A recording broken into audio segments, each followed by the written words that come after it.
कारोबारी हफ्ते के पहले रोज मुल्क की सराफा मार्केटों में सोने की कीमतें क्या रहीं, आइए जानते हैं।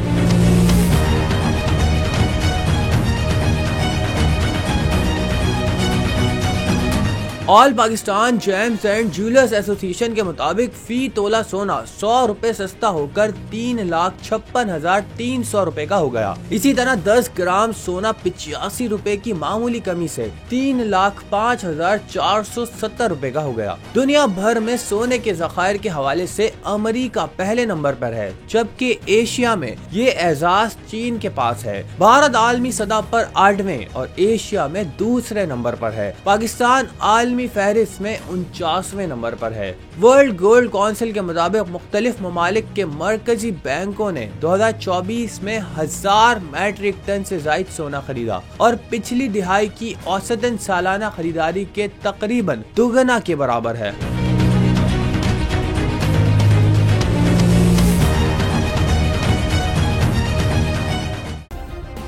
सब्सक्राइब करें और बेल दबाएं ताकि कोई खबर रह न जाए।